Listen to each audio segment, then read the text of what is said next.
Insurance companies could truly stop doing business today, and they might be around for 100 years, but they've got competitors that are just as strong. And if you don't figure out a way to reorient yourself today, already the industry forces are against you.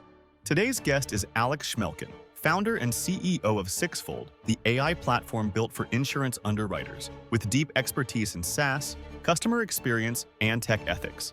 Alex breaks down how AI is reshaping underwriting and transforming the future of insurance. A lot of the board members was seeing the generative AI move. They're asking, hey, we know this wave is coming. How do you think about this wave and its impact on the entire industry? It's happening now. Customers that never imagined that they would use AI to nearly completely automate parts of the process are doing it. We probably would have been laughed out of the room 2 years ago if we said that we were going to have a fully, if not nearly autonomous agent that is able to do underwriting. And Vivienne, that's where in only 24 months, we're actually able to help them to underwrite the risk, go off and complete this work, bring decisions back to them. Right now, people have spent a lot of money buying OpenAI, but they're not getting the results. How do you help your customers think through what is the business outcome? What we like to do, and we've been doing this kind of since we launched,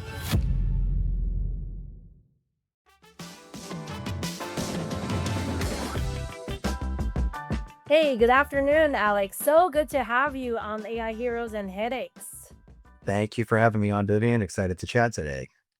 You came highly recommended by your customer, Antonio, who's a CDO at an insurance company.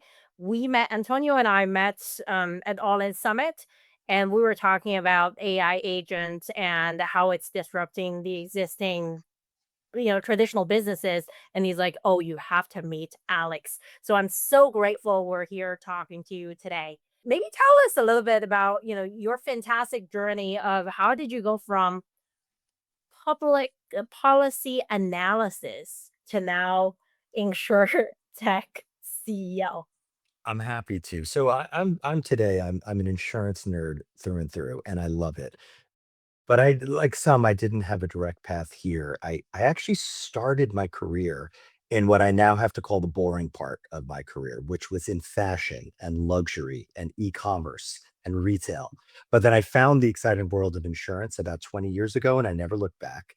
But I grew up in like public web and e-commerce and some of the early online website building, but I was always fascinated by transactions and trying to build interfaces and software that could help people.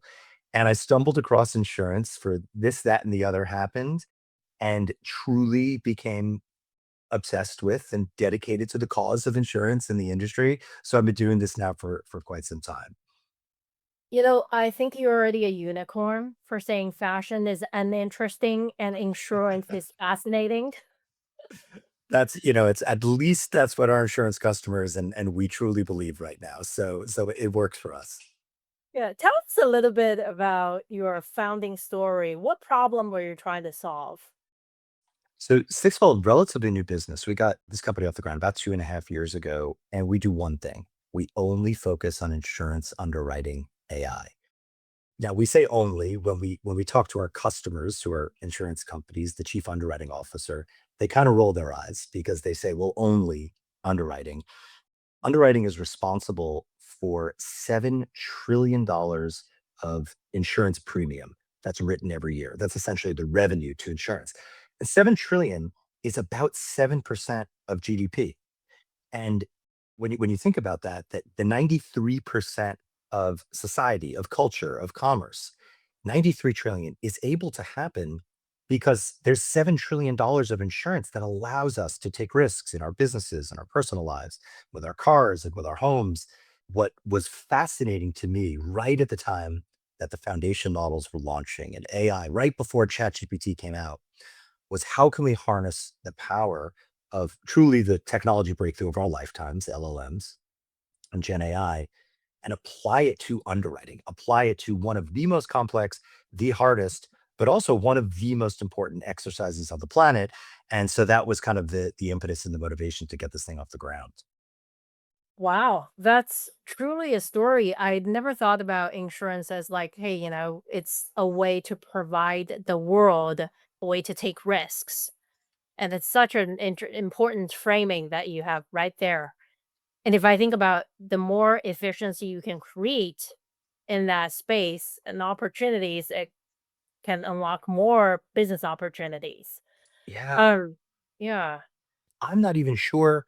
I'm not sure what the right number is for how much insurance there should be in the world. It's an interesting problem, but probably something that other people are thinking about.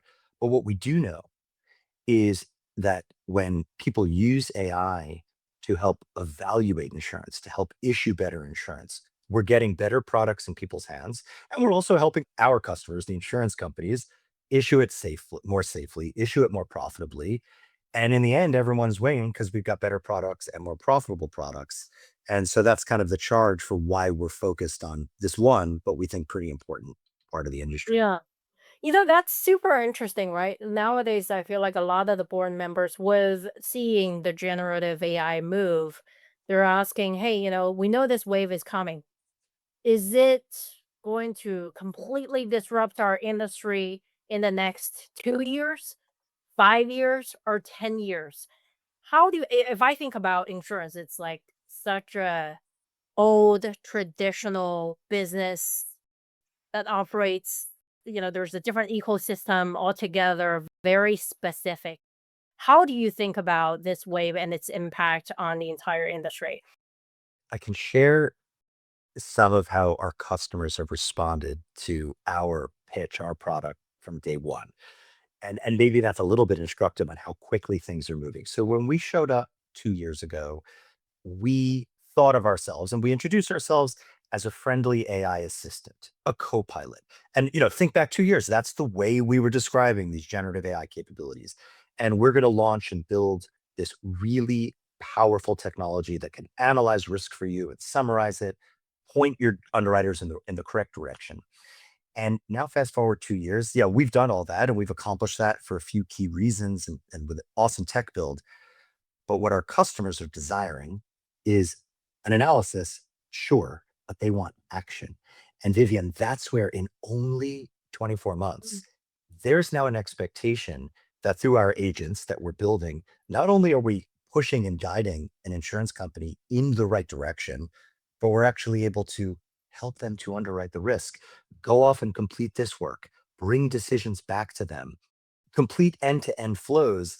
And we probably would have been laughed out of the room 2 years Mhm. ago if we said that we were going to have a fully, if not nearly autonomous agent that is able to do underwriting. And so now to get to the heart of your question, how quickly it's happening now that customers that never imagined that they would use AI to to nearly completely automate parts of the process are doing it with taking great care to keep the humans completely in the loop, completely in the driver's seat, handling the compliance side. I'll finish this thought with, yeah, insurance companies, some of them could truly stop doing business today, and they might be around for 100 years. Their balance sheet is so strong, but they've got competitors that are just as strong. And if you don't figure out a way to reorient yourself today, Yeah. already, the industry forces are against you. Wow, that's pretty fascinating. We see more about, you kind of pivoted from, hey, basically, Sixfold is not only the underwriting brain, but you've also figured out a way to take action based on the brain. And what does the role of like an existing underwriter play in that case? Especially with some of your leading customers, how does that disrupt their way of working? So it all starts actually with integrating into their way of working today, Hmm. by truly understanding their risk appetite. That's our breakthrough. First and foremost, we figured out a way to have our underwriting brain align itself to the criteria, essentially the risk rules that the Hmm. underwriting team has to abide by. And depending on the type of insurance, it can be a very complex, multi-hundred pages of PDF rules and all these criteria. And so what we do first and foremost is we align the AI to that rule set, to the way that the underwriter has to adhere to their guidelines. And that was kind of Sixfold 1.0. The first year and a half, 2 years of our evolution, we got really good at training and building and aligning the brain so it could analyze risk. But today, like I said, and like you just asked about, we need to bring the customers into a place where, okay, so you've shown me, is this risk good? Is this risk bad? What should I price it at? What should I exclude? What should I include? Can you actually just go do it for me? Can you connect to my backend system and get me a quote? Bring it back to me. Let me make sure that it's good. And this is the role of the underwriter. Let me evaluate it. Let me change it. Let me interface and play with your agent. But I don't want to just value Sixfold anymore as just an analyzer, an analysis tool. I want you to Mhm. go do work for me and let me reach that next level of scale. And the most successful underwriters that use our technology Mhm. essentially view it as this buddy, as this robot that's kind of hitched to their Hmm. side now, that they could send off on these side quests, go do the work, bring it Yep. back to them, and allow them to focus on the higher value activity. Wow, super interesting. In other words, you have your agent. If I'm an underwriter, essentially I can use a sixfold agent that's going to do all the grunt work, and then it'll come back with a set of analysis, risk scoring, pricing, etc. And then based on my industry knowledge and background and experience, I can say, hey, this is what I should be going to my customers with. Super, super assistant. Yeah, yeah, that's right. And the whole thing is, it's often hard for an underwriter to tell you exactly why they went this way or that way on a risk. And part of it is that the underwriting guidelines are often very complex. They've got to keep so much in their head. Also, underwriters, they have to read so much data, hundreds of pages of data. It's like a novel every 2 to 3 days, and it's not a Harry Potter novel. It's, dense, Right. deep insurance data. So they're reading the data, they're remembering the guidelines, they're marrying them together, and so we just show up as this breath of fresh air for them that's able to do some of that deep analysis and free them up to make those bigger decisions. That's amazing. Hey, so the other question I keep getting asked is right now people have spent a lot of money buying OpenAI and one of those LLM models, but they're not getting the results. How do you kind of think through, help your customers think through what is the business outcome? How do you measure that in your line of work? It's Yeah. like both. What we like to do, and we've been doing this kind of since we launched, we only speak in the relative value terms of an underwriting team. At the end of the day, they track one thing, most importantly, the gross written premium per underwriter. So it's an efficiency. How and growth. How much premium can one underwriter at the end of the year bring into the carrier? Now, of course, they have to do it according to your loss standards, and they have to attract the very best risks. So it's not just opening up the front door and bringing in Right. more and more by any means, but it's provided that you are doing as good or even better job at attracting the best risks. How do you help the underwriter to improve their gross written premium per underwriter? And so we anchor ourselves on that over and over, and we report back. Generally, what we see, Vivian, is most commercial underwriters are able to do about 5 million a year before they use Sixfold.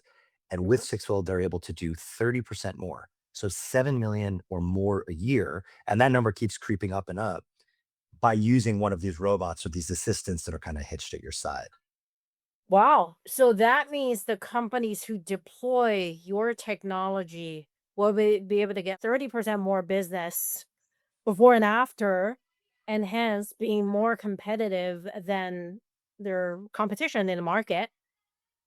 And especially if those incumbents are not embracing technology, which drives the wedge of industry landscape. Yeah. There's also this other structural problem, which the whole industry is deeply concerned about, but doesn't have a solution yet before Uh-huh. AI.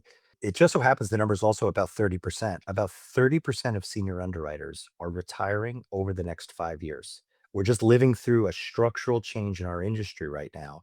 And that means 30% of your most senior talent that knows how to protect the balance sheet, that knows how to bring in and also sell as great salespeople the best risk are transitioning out of our industry. So even if growth were not the case, but it is, everyone wants to grow. Yeah. How do you even Yeah. sustain the current level without bringing on these kind of efficiency oriented technologies? So the timing is right, and it's probably part Yeah. of the reason we've been moving so quickly. Wow. So you're saying, hey, you just talked about the policies are very complex in most of those businesses today. the policies are in the local LLMs of those Yeah. incentives. When they go retire, 30% of them, and if you don't equip the incoming newer agents, the underwriters with the brain, the underwriting brain, then you're gonna have a talent drain and really like attrition on the business. So that's a Yeah. huge risk that I feel like if I'm a CEO of an insurance business, I have to do this today. The imperative is now. So, it's helpful to be building a technology at a time like this, no doubt. Yeah. And so tell me about, you're a CEO and founder and you've been CEO multiple times. You've also worn like a, board member hat. In your role today, what role do you play in a specific like project with a client? I feel like, I still, and maybe this will never change, have to wear many, many hats. You know, I'm directly interfacing with our customers. I'm deeply embedded and very, very close to the product offering that we have. I'm a hacker and a coder also, although our CTO doesn't let me code much these days, as much anymore as maybe I'd like. He wants me focused on other things. I truly feel it's my responsibility to wake up and understand the deep pain that our customers have in their current underwriting operations, and then be as embedded as I can with them and with our team to make sure that we're answering the bell and that we're showing up and Mhm. building the very best product that we can for them. I don't think I could distance myself from any Mhm. of those Yeah. parts of the business.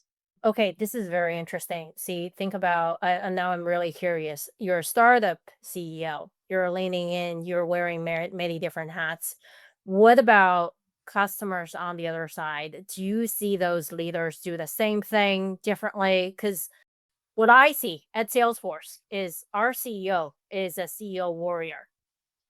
Agent force warrior, right, in agentic AI. He's deep in the weeds. He will come and ask us questions throughout the time across all channels. But if I think about, the large enterprises going back to the insurance business, people are used to coming into the office and do the same thing over and over. What are you seeing? I, I'm happy you asked this. We do get asked sometimes, what is the single factor that leads to success or great outsized success with our customers? And there's one answer. It's when the CEO themselves Mhm. leans deeply into the initiative. And part of that is because there is no doubt from our customer side is what I was Yeah. going to mean, Vivian. Yeah. There's no doubt that we need bottoms up support. We have to have underwriters fall in love with the technology, believe it's helping them, and they lean in, and there's this great relationship. Though this is also a tremendous change exercise at multi-billion dollar companies that have very traditional, but also very successful ways of doing things. And the CEO has to lean in and say, it is an imperative for us to understand how to use these technologies, but also to hold us accountable. To say at the end of the day, you can't just say, oh, this sounds like it's good. What are the core metrics that Sixfold is going to deliver on to that CEO and their CFO? But that's the distinguishing factor. The greatest success we have is when the CEO leans in the most. Yeah, and so it doesn't matter if you're a, $5 million startup business or a Fortune 500 $40 billion business. When the CEO leans in, you can expect the results are going to be the company becomes an agentic enterprise, right? Like they adopt AI and it's in the day-to-day work of the people and you drive that large scale change management from the top. Yeah, probably new of any new technology, but even more so now because there's this funny thing that people fear that the more they lean into this technology, maybe that not everyone, but maybe their jobs will be at risk. And but those that actually are looking at it more closely than that are realizing that's not the case. Like we need to lean in, Right. and my job is less at risk if I understand how to use and Yes. manipulate and build out these technologies. So I think that requires a lot of vision from the top. Yeah, I think of AI as the biggest economic mobility equalizer or divider for individuals, for leaders, and for businesses. You should reemphasize that. Just one question for you. During all the implementations you have done, what was the biggest mistake or the bumps that your customer ran into? Yeah, so for a bit there, we were making a very big mistake. And in our world, we were pissing off some of the underwriters. And if you do that, even if you have top-down support, and it's hard to get engagement, but I'll tell you why. We, in our early days, knew that Sixfold was accurate. We knew that it was a very high quality AI, but we didn't have any way to measure it. So we would train our AI, we would align it, we would bring in new insurance applications and new submissions, and we would deliver these what we thought were amazing results back to the underwriters, and we would say, how great are they? Take a look. How accurate are they? Where are we right? Where are we wrong?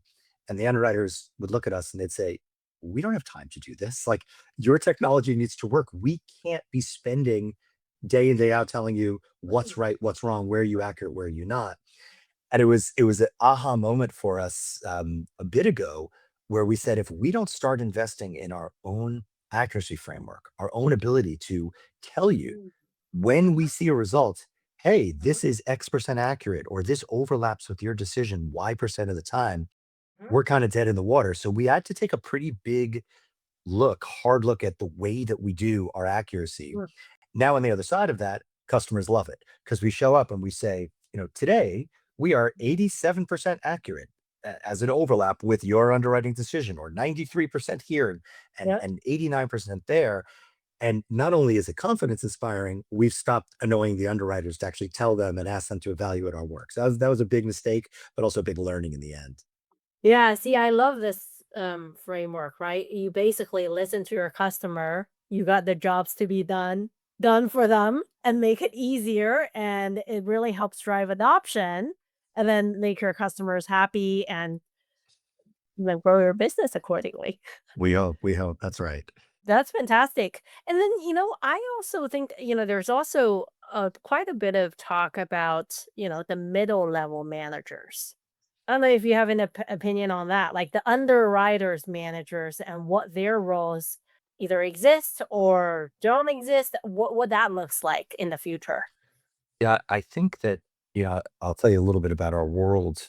What's very interesting about the underwriting managers and the underwriting leaders is many of them today have stepped out of the day-to-day transactional underwriting. So they may not be frontline anymore in getting requests from brokers and turning around quotes and negotiating back and forth. But what they are on the hook for is shaping the best portfolio of risk. At the end of the day, an insurance company really makes their most money, and they get to deliver the best products for their end customers when they balance all the risk in there. And Yeah. a good example is, if you've got a little too much exposure in this part of the country, but you really want to offer great product and be very competitive on price in another part of the country, Mhm. an underwriting leader tells their team, take every opportunity to look at these other parts of the risk Mhm. pool because we think it could be great for our customers and great for the company. But they're flying blind today because without Mm. great analytics and without great AI tools, it's Yeah. really hard for the underwriting manager in this big cockpit to be controlling hundreds of underwriters around the country and Right. keep them up to date. Obviously, enter AI and the ability to now one tier up, allow the manager to think of their underwriting from a portfolio level, go after the best Mhm. risk, Yeah. and in real time shape the AI brain to help the Yeah. underwriters go after those individual risks. So we think that the role becomes even more important and elevated over time. Yeah, it certainly sounds like, a lot of their expertise, right? From the years of experience and then looking at holistically powered by data, but where the industry may be moving to and patterns, whether it's geo, whether it's industry specific, then they shape the overall strategy. That is indispensable if Yeah. I want to grow a business, like, and which I think the other thing I hear in the news is, hey, AI is going to replace all of our jobs. But what I'm hearing is, no, that's not true because the leaders who are shaping the strategy, if anything, we need more of their expertise powered by data and AI. I think so. And I think we're also going to be taking more mid-level and approaching senior people Yeah. in our industries. I mean, we work in insurance, but across these kinds of knowledge spaces and leveling them up into managers because you have Mhm. these robots, you have these agents, they're able to go off and do so much for you. It's people that learn how to act as more of a director and a manager that I think are going to really Yeah. win. Yeah, yeah, absolutely. I think we see something similar in the software development industry as well. Like we're constantly looking at, hey, what are the new AI tools? But the reality is you still need human in the loop to solve the bugs and ensure the security. As the security landscape changes, how do we preemptively see, okay, this is where the potential vulnerabilities may be coming up and solve it before it even happens. No doubt. I love this conversation. We're coming to the end here. I would love to get your quick take on if you are a startup CEO today of an AI company, what's your one piece of advice that they absolutely have to do? There's a lot of, newcomers, 22-year-olds who are building startups. What's your one advice? I think I'll tell you what's worked for me. It's a fanatical focus on one thing. I think that in this world of AI and everyone being able to do everything, you've Mhm. got to figure out your one thing and you've got to figure it out quickly. And you could shift and shape, but you've got to wake up and be able to answer to your customer. What is the one thing that you do very best and better than anyone else? Because good luck competing with OpenAI or Salesforce or Anthropic or it's Mhm. now people should have those broad horizontal ambitions, but you don't get there with the broad horizontal ambition. You probably get there one thing at a time. And particularly what I've learned dealing in vertical software, building Yeah. great software companies for insurance or financial services, you've got to do that one thing really well because then it focuses your marketing and your spend and your fundraising. Yeah. So it's been successful for me, and that's probably what I would guide people towards. Yeah, and that's such a great, important piece of advice. I mean, that's what got you the investment from Salesforce Ventures and the We Love Vertical AI from that perspective. Okay, you also have a daughter and a family. Tell us, like, what do you do in your free time to bring fun and joy, whether it's in personal life and in professional life? Yeah, I mean, I really try as much as possible in these crazy work lives that we have to you've got to find the time to go to the your daughter's volleyball game and to take time out and go to live music and do all of those things because if we're not able to do those but also run very successful scaling businesses, I don't think you're finding the time to actually let your brain calm down to come up with the good ideas.